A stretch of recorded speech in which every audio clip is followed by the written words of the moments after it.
our COBT listeners and viewers, it's Maynard Mike and Carl Liapanov. He's a venture partner with us who does a lot of work in Norway. And you'll see why we roped him into this, because today we're going to talk to Leif Johan Sevland.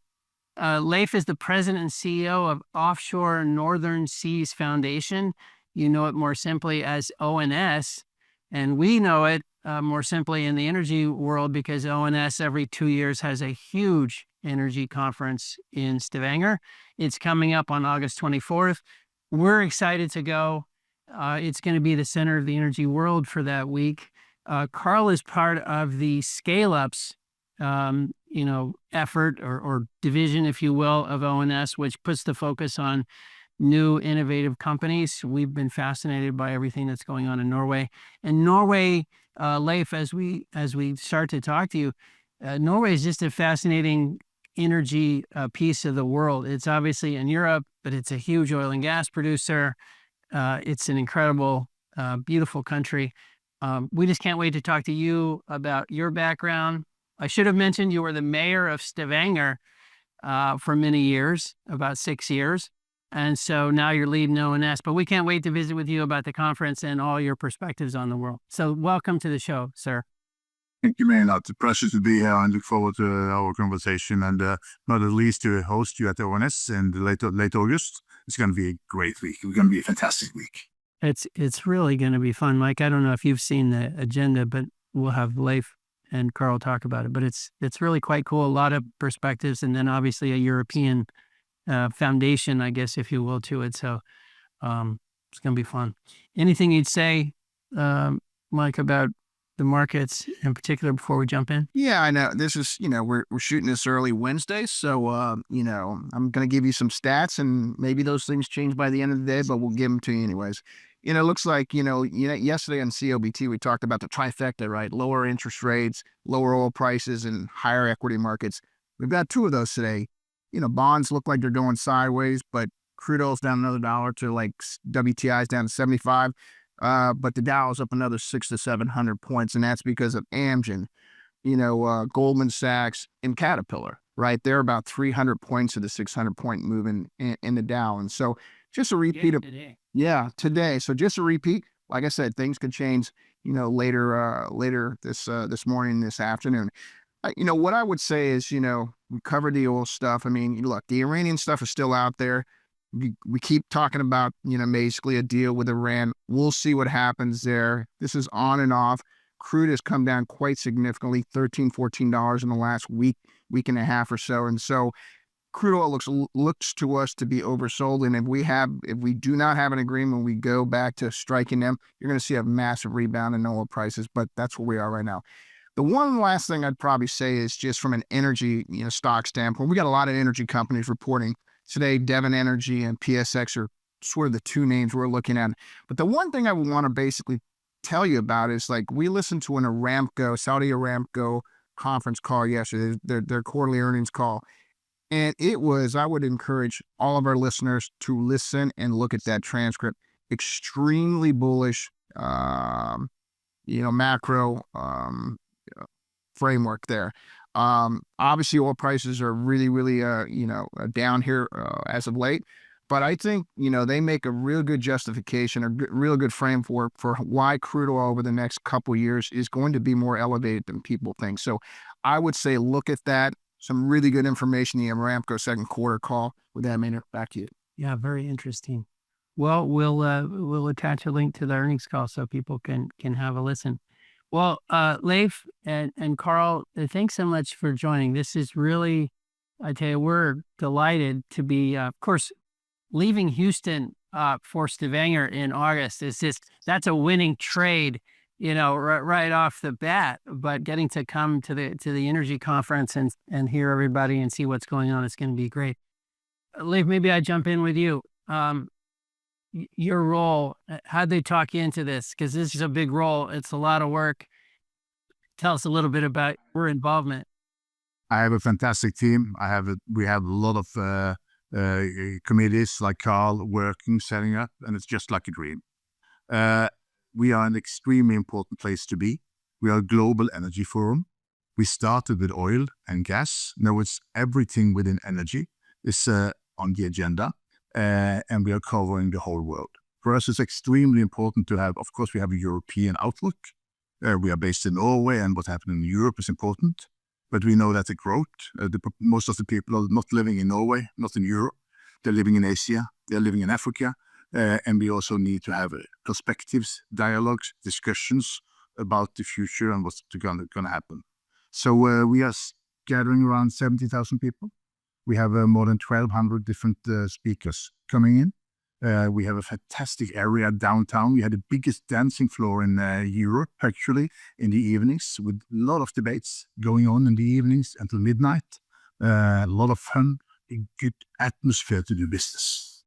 You just said something I want to, just curious on our mind a little bit, is you mentioned debates, and that the world has lost seemingly its ability to debate stuff a little bit. Too much polarization, too much hardened positions. And I think it's kind of the spirit of this podcast and really the whole firm to try to, what are ways that people can get better answers by having real discussion? Talk to us about how that'll work at the conference, or any perspective you have. Actually, and we say, as it is to our speakers, we would like to have the true story. There's no reason to cover anything. We would like to have debates, discussions, and dialogue as it is. And we have an open platform, and we believe in dialogue. We believe in discussions. We believe in the theme for this time is courage. We believe that people should raise up, give their voice, spread the word, and out of that, actually, we are able to build the future. We see that we have a polarized world. We also need to admit that even if there is a war going on in Ukraine, a Russian war, even if there is a huge conflict in the Middle East, the CO2 emission don't take care of if there's the war going on. The temperature, the climate, things are changing in the world, and we need to sit down, we need to discuss things, and we need to be together about it. And that's about the story about ONS. How, you mind sharing, of those 70,000 people, which is obviously huge, like what are the flavors? I assume it's all flavors, of course, but like where predominantly, what type of people are coming? Are there investors coming? Are there policy people? I assume it's kind of everyone, but do you mind categorizing them a little bit? My answer is yes and yes. Yeah. I knew I was like, this is the worst question. Yeah. We have more than 70,000 people. You know, I would say one thing, decision makers are coming. ONS is a place to be. And we know at our exhibition, which is huge and sold out, we have all the energy operators being there. And the CEOs are going to be there. You know, and the opening ceremony, we have Ael from Shell, we have Patrick from Total Energy, we have Anders from Equinor, etc., etc., etc. So this is not like a few people in ONS is setting up something, making an event. We are bringing in the people, the top people coming, and they're staying for the whole week, and they'll be all over. And that means that we are having discussions about the Middle East. We have discussion about how to solve the climate challenges, which is not stopping up. We need actually to see how can we have investors for the future. Would it be the next move? Would it be what happened in 1973 for the Middle East and the embargo was at that time? France said something quite wisely, actually. He said, we don't have any oil, but we have plenty of ideas. And that was the start of the nuclear nation of France. And I think we're going to see a lot of movement in renewables out of what's happening in an unpredictable situation within oil and gas in the Middle East right now.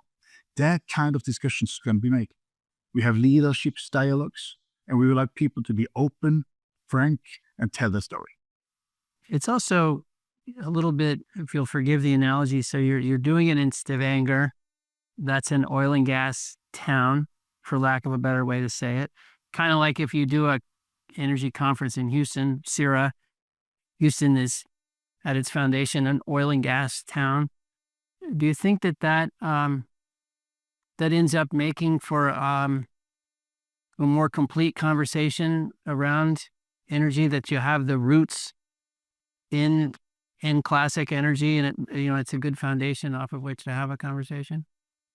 I think Norway has been a hydropower nation for many, many years. And most of the energy we are consuming is hydropower. We have a huge industry into that. And then we have, since the early 70s, we have the oil and gas industry as well. I think that we have been working with this for quite a long time. And I think our approach to the reality is realism. The industry know how it works. We have the competence, we have the systems, we have the ideas, and we have great people. And we all believe in a diverse future, but still oil and gas, but cleaner oil and gas than we are producing today. And then we see a future even in Norway, solar, offshore wind, biogas, etc., etc. And all these kinds are coming together.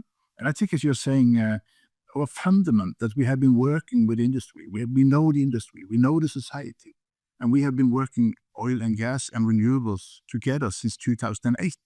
I think that's a very good, if I may say, very good position which we have made.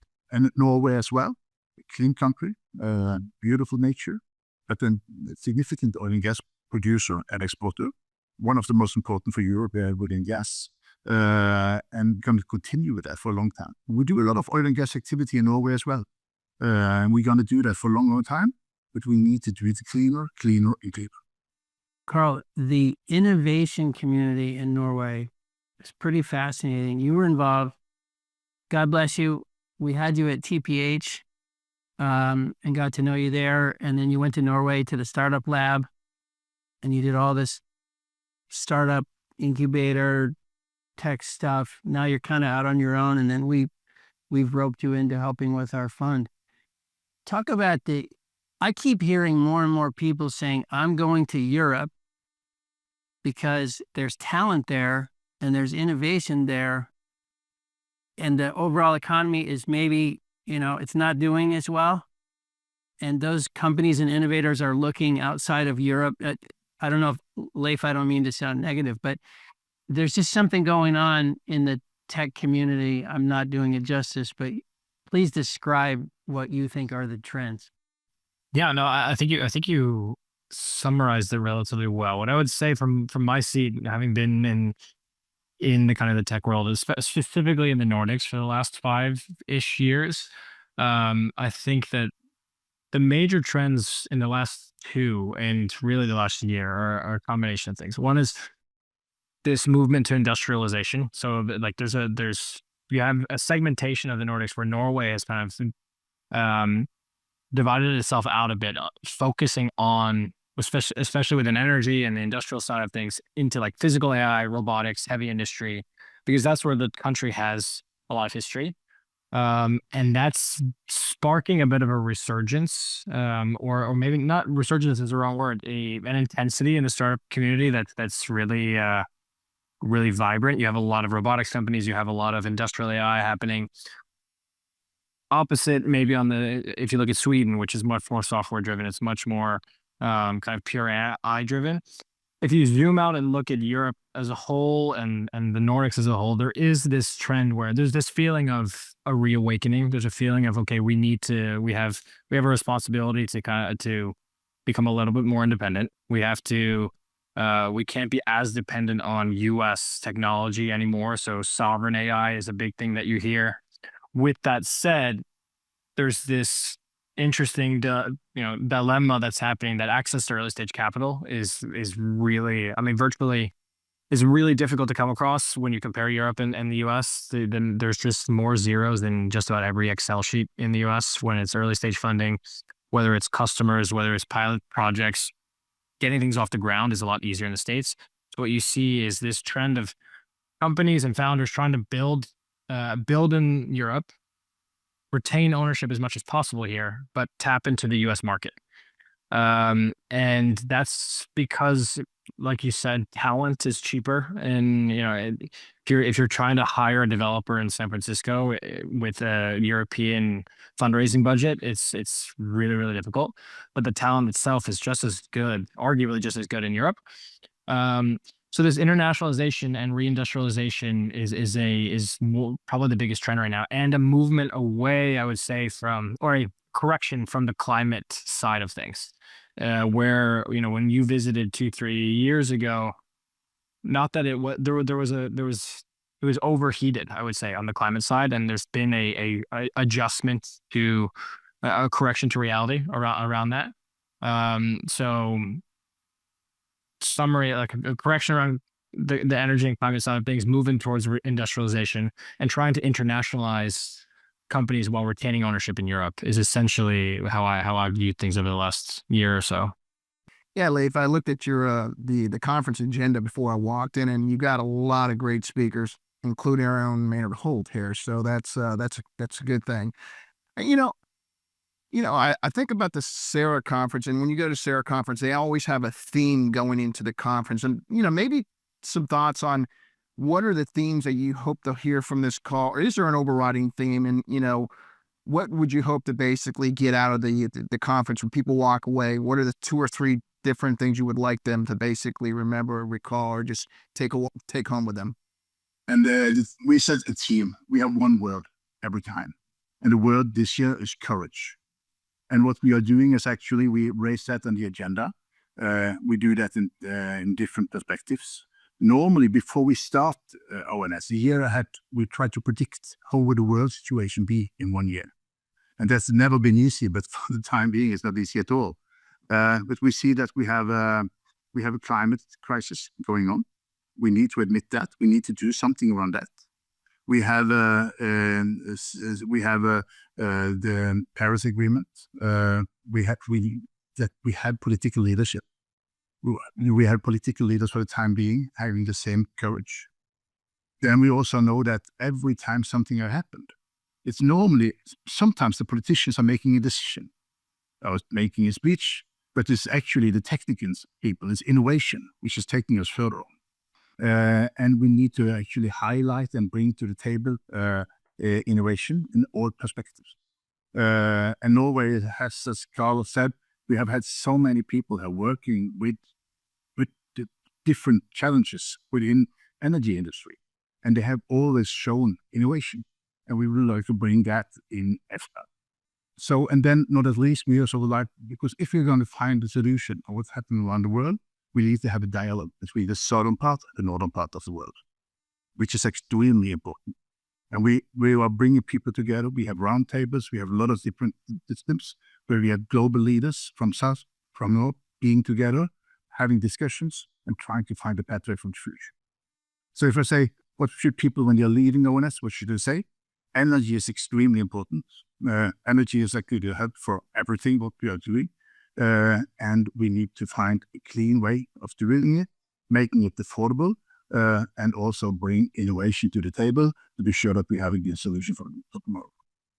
You made a really good point at the end. You said affordability too. I think that's a big theme that we're seeing in the U.S., especially as data centers are growing. You're having a lot of pushback in the data centers because people they're ill-informed on what the benefits are, but the affordability issue seems like it's the biggest issue that's arisen over the last couple of years. Maybe talk about that theme into your conference. Exactly. Yeah. We know the challenge, and we have seen it. You can say fuel prices in the US, the power prices in Europe, the gas prices around, and political leaders, they know that we need to do changes, but we are not able to do that if it's not affordable for the human beings, for the average people. So we need to find solutions of this being possible to do for tomorrow. And that's the discussion we got to have. Yeah, I was wondering, Leif, because you've been part of ONS since 2011, so you've seen many different themes, and there's always topics that are, more top of mind than others as you go through time. From a U.S. perspective, so help us with this. When we talk about Europe, and of course, we're sitting here in Houston surrounded by, all our friends are business people. And so there's this mentality about European industrial activity, European, security. And those two things are always jumping out as like, it's very important. It actually comes up with California too, just to pick a place. But those things always jump out as from here, like, oh gosh, those are the biggest concerns that Europe has got to change its energy policy so that it can improve its industry, so that it can afford all the things it wants to do. Is that, help us with that? Because I feel like we're sort of stuck in that American way of thinking, and we need to tell us where we're right, wrong. How do we adjust that? Because I'm just speaking for us, Mike, but it feels like that's, when we're talking about Europe, that's what we're always stuck in, is that little I concept. think I also think Carl could add to that question actually. But if I may say, I think most of Europe is doing perfectly fine. There's a lot of innovation. There's a lot of good things happening around. There was a shock for especially Germany and some other countries. There was a naivety for gas from Russia. They were too dependent on gas from Russia, and that made an energy shock back a few years ago. And then also there has been some of the countries have had an energy policy being, I could use the word naive once again, and which has brought challenges for those countries. We need cheap energy, affordable energy, and we need clean energy. But we also need industry where people could work. We need the people making the cars in Europe. We make all other kinds of things in Europe. So we can't make Europe a museum in any ways. But also I would like to say, when I'm traveling around in Europe, meeting people in different countries, see all the technology, see all the innovation, see everything happening. It's fantastic. It's fantastic. And sometimes when I'm in the US, I'm not sure if that picture is clear from the. I think you're right. Around the US. I don't think it is. Carl, you should jump in, but I think that last piece is definitely missing from a U.S. perspective. Yeah, I would agree. I think that there's, it's kind of like the flip side of this from the U.S. Like I get asked in like being in Norway all the time, it's like, oh, you know, what's the U.S.'s view on X, or how come you guys see this as Y? Whether it's politics, whether it's, you know, socioeconomic, economic conversations, and the answers or cultural, like, and Carl, nobody did things about anything in the U.S. I don't know what you're talking about. That is, yeah, my point is like, I would almost argue that the distance, the cultural difference, or the distance between, you know, pick the polar opposites in the U.S., whether it's Hollywood and the Bayou in Louisiana or whatever it is, that's almost that distance might be further than the points you find in Europe. So there's this, you know, this summary of the U.S. from a European perspective is oftentimes what happens when U.S. is looking at Europe. Yeah. That you don't necessarily get the, you know, the dynamism that's happening in the Norwegian energy industry is not credited enough relative to maybe the sluggish nature of other countries, or so there's this broad generalization that tends to happen that overlooks a really high, you know, if you're at the upper echelon of innovation in Europe, whether you're in London or you're in Stockholm or you're in Paris, those are companies that can compete technologically and in a lot of ways with anything you find in the world. But they, I think from a branding storytelling perspective, struggle with the getting lumped in with everything else that's happening. well, this is a fascinating point, and it's actually come up around here. Well, you referenced it, Leif, with your France example. You can't summarize, you know, broadly. The countries are so different. One place we've been talking about recently is Poland, and Poland's doing a number of things in energy, which are, you'd say, I don't know, looks more like Texas than it does some other places. Like there's just some elements of all this that it's a great point. The technology needs to be emphasized. The quality of the people, of course, needs to be emphasized, but also the diversity, broad-based, is something I think people obviously miss. I could also mention, if you may, Matt, you know, the Russian war in Ukraine. Of course, it's nearly in the middle of Europe, and I'm a proud European seeing how the European nations have been standing together since that war, working together with the support for Ukraine. In Norway, we have extremely good refugees coming from Ukraine, good people, hardworking people. We support them. We spend a lot of money with military aid to Ukraine. And this has been, that has been something for Europe. That has actually also brought Europe more together. than we have seen in the past. And then maybe it's not as visible as it is in the US, but be around, travel around, go to Sweden, go to Finland, be in Norway, go to the UK, see all the technology, see all the progress, everything happening. And also especially within renewable, because we saw when the Russian war came that we needed to have kind of more diversified energy supply than we had in Europe, not only Norwegian gas, oil, but more than that. And all of this you're going to see within a few years.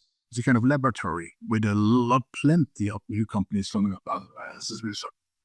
Do you think there'll be just a couple of flavors, Leif, if you don't mind me asking, but nuclear certainly gets a lot of attention globally, but in the U.S. and in the U.S. it's a lot around SMR and microtechnology. We even did a fusion show here a couple weeks ago, what was really interesting. But so do you mind talking about nuclear? And do you mind talking about, could we see, what's the outlook for oil and gas in Europe? Are we going to find, more efficient ways to drill, more places to drill? Like what might those two pieces look like, in your crystal ball, if you will? Thank you, and extremely good questions. Within nuclear, and you will see there was I don't think you find the united European strategy out of that. You see the different countries. On one side, you have France being a strong nuclear nation since 1973, as I mentioned. On the other side, you have Germany, which closed down 11.2% of the energy supply with turning off the nuclear factories. And the small, medium size, a lot of interest to that. None of them are built yet, as I could see, but plenty of them being planned.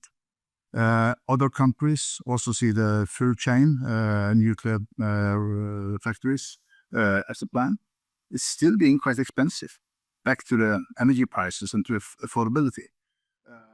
But we see a move, and a lot of interest, a lot of ideas, but not so many decisions on the table yet. Speaking about oil and gas,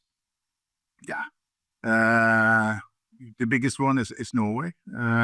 We have a huge coastline. We are making discoveries.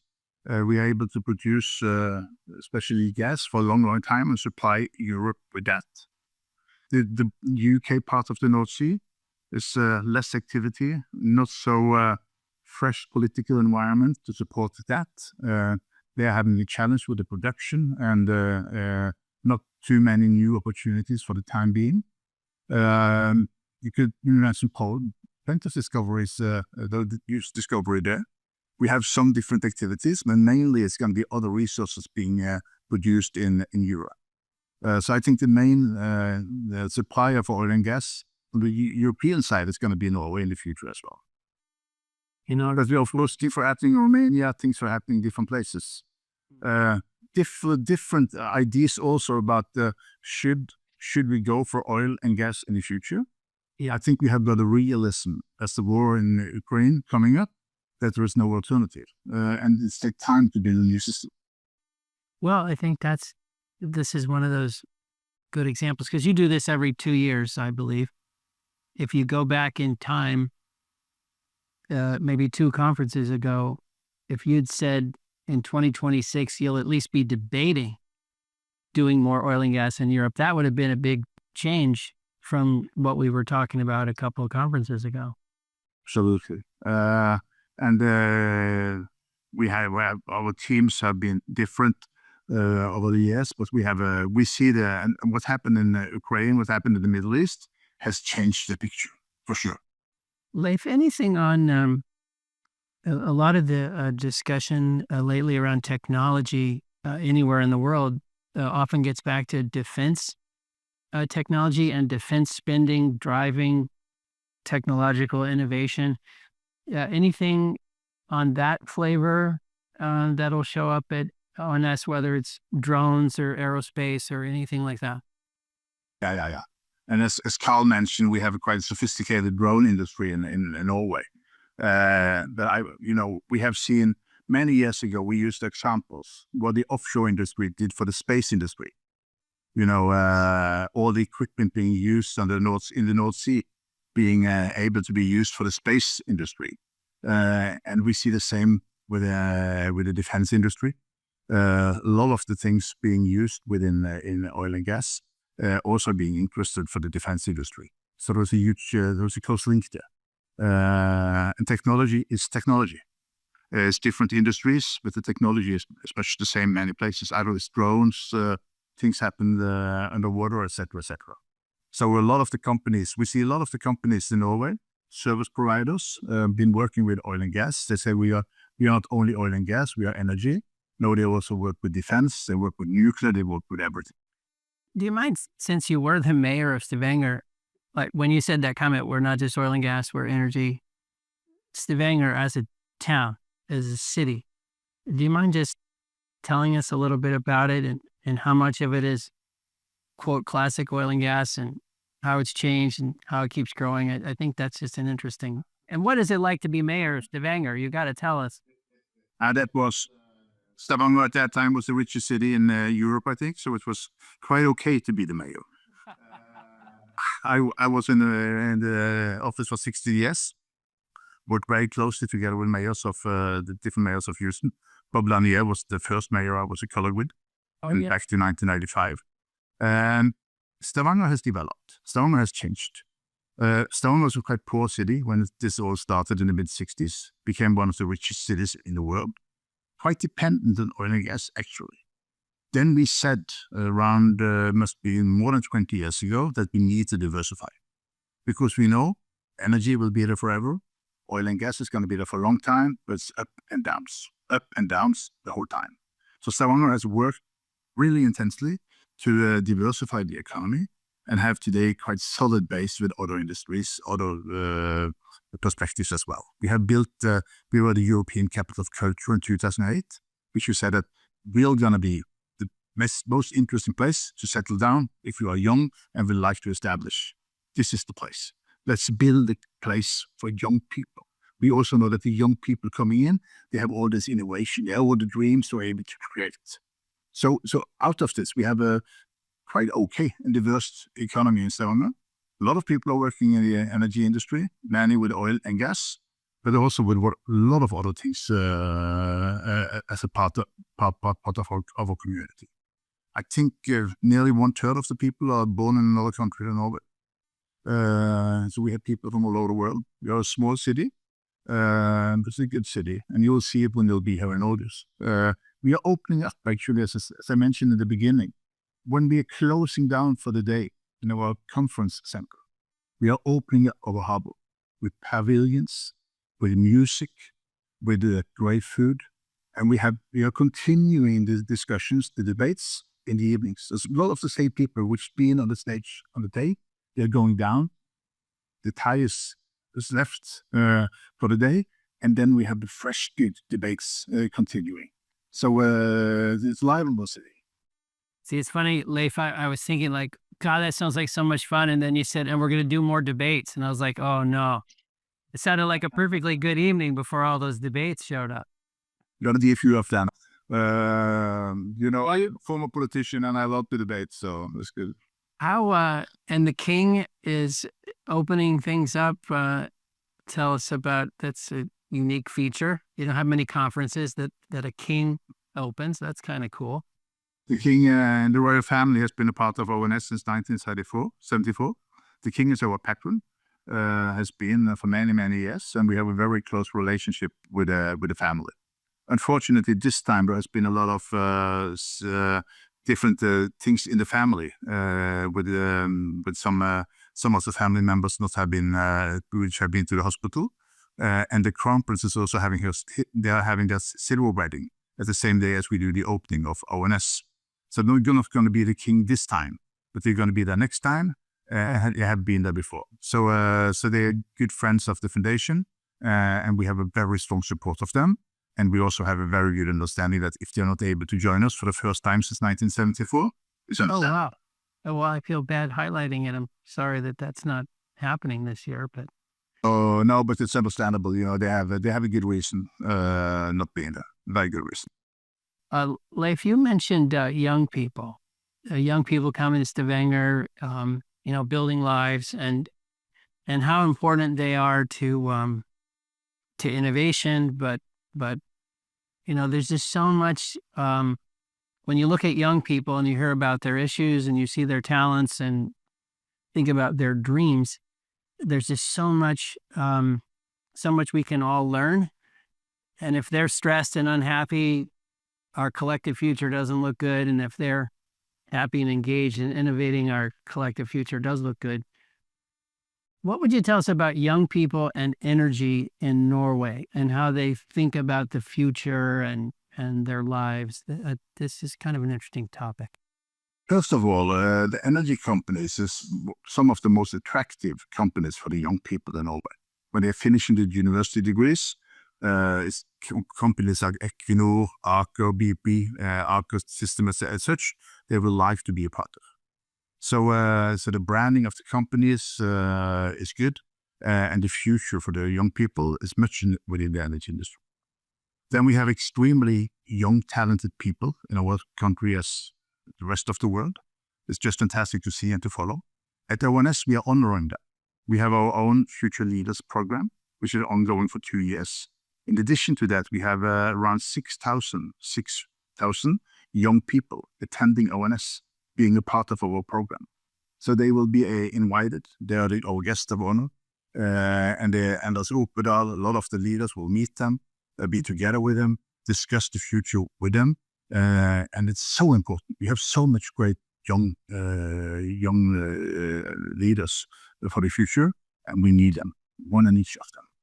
Yeah, I'm thinking that sort of AI and innovation is going to be a big theme in the conference, and maybe this is a question for Carl and Leif. Is every time we talk about AI, it really is a race for dominance between the U.S. and China, and we never hear Europe mentioned in that conversation.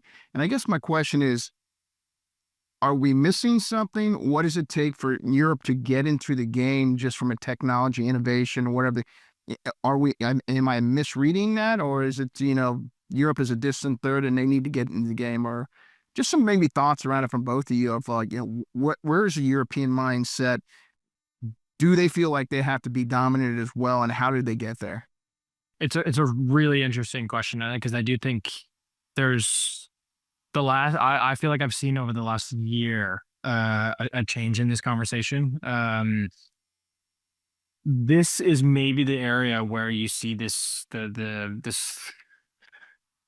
bureaucratic side of Europe holding the innovation back more so than other parts, because I do think the speed at which the US and China are adopting and innovating at this in this space is it's incredible. So when you look at the numbers, and this is if you compare it historically to any sort of sector, the funding that's going into the AI space in the US and China is like next level. It's not nearly at that speed in Europe. That said, and because there's a lot of focus on risk, there's a lot of focus on regulation, and unfortunately that oftentimes hampers a lot of or slows down the speed at which the founders and early stage companies want to work. The flip side is that there's been a revitalization, whatever word you want to call it, around this because of a combination of the changing political landscapes, wars across the world, kind of harkening back to what Leif was talking about in terms of sovereignty and having stuff built in Europe and at home. Norway in particular has decided that you see like data centers being built in Sweden. You see there's a lack of compute power across Europe, but Norway kind of within the physical AI space is where Europe is starting to see that, okay, here is something that we can do. We have a history of building incredible heavy machinery, doing industrials at a level that competes globally. So it's when putting together the program for the Scale Ups conference, because as you mentioned in the beginning, I've chaired that board for the last 2 years. And the first year of that is really just deciding what we're going to talk about, what are the topics that are going to be the most relevant a year from now, which is a difficult question to answer. But we have, the board is everything from corporate leaders to venture capital to founders to incubators, ecosystems. And I think there are 10 panel discussions throughout the 4 days. 4 of them before we even started were reserved for AI. And that's going to be everything from, okay, how is the AI movement putting pressure on the climate situation? What are the new drivers for use of energy that we need to be talking about? And so instead of having, if you kind of back to your question, Maynard, of what the conference looked like 2 or 4 years ago, there's a very clear climate conversation around the climate crisis. Now it's more, what are the elements, what are the factors that are putting pressure on the energy system that are going to that are putting us in a difficult situation. So data centers is absolutely a central part of that conversation. Then it's on the physical AI side and it's industrial AI.